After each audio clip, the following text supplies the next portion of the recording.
Hi guys, welcome back to my channel. And this morning's recipe, we're gonna make slow cooker pulled pork.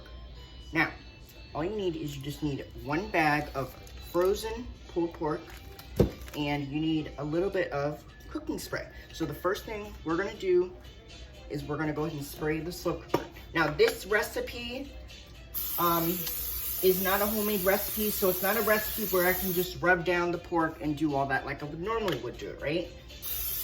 So this recipe, all we're doing is we're just gonna take one bag of frozen pork and we're gonna put it in our crock pot and we're gonna cook it on low for like now this is gonna cook on low for about 8 to 10 hours, for about 9 to 10 hours. And I know it's a long time, but I've learned about slow cooking a pork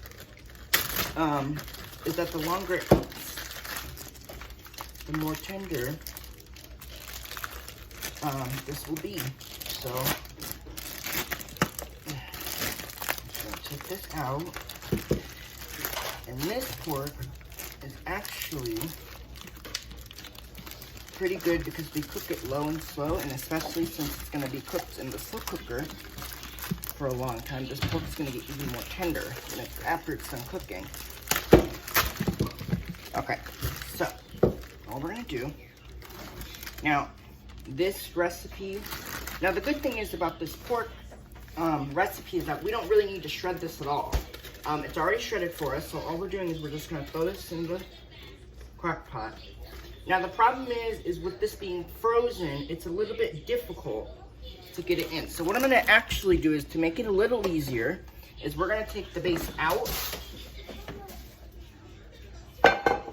And let's see if we can maybe get this in, because this thing is pretty frozen, but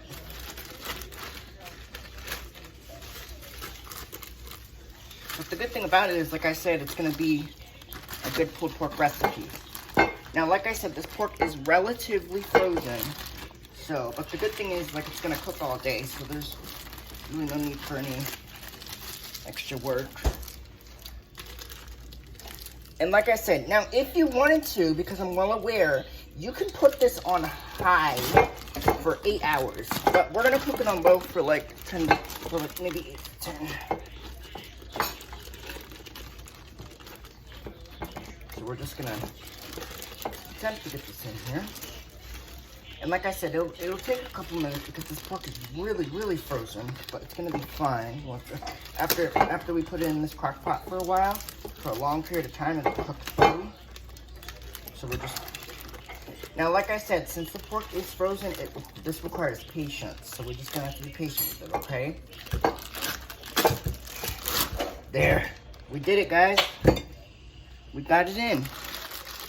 All right, so we're gonna do now, I'm gonna wash. So what I'm gonna do now is I'm gonna wash my hands, and then I'll talk about what I'll walk you through the next step. Now, this recipe, I do actually have a pulled pork recipe on my channel, and that recipe is good, but I think this recipe is gonna be good too, because like I said, with this recipe, you really don't have to do much besides just throw it in your crock pot and cook it all day. So it's gonna cook all day long until the pork is tender. Now I'm gonna cook mine on low heat for a little bit until the pork is nice and tender. And I'm gonna cook it on low for like maybe 9 hours, 9.5, just until the pork is tender, okay? So this is what your pork in the crock pot should look like, okay? So all we're gonna do is cover, and we're just gonna, ooh, this is heavy. Throw this in, we're gonna lock it up, and we're gonna cook this on low for like 9 to 10 hours. So it's gonna be a long time, but that's okay. Okay, so, of course, you gotta make sure it's plugged in, okay? Raise your hand if you've ever left the house without plugging the crock pot in before, because, you know, some people do forget that, but it's always best to make sure that your crock pot's plugged in for later. So, we're gonna turn on program, and we're gonna go all the way up to 9.5 hours until the pork is cooked. Then when the pork is cooked, we'll come back and we'll see what it looks like. All right, there it is. So we're gonna let this cook on low for 9 hours, and then we'll come back and we'll see what it looks like. All right, hopefully you guys enjoy this recipe. Bye, log on, peace out. Boom. Okay. Bye, guys.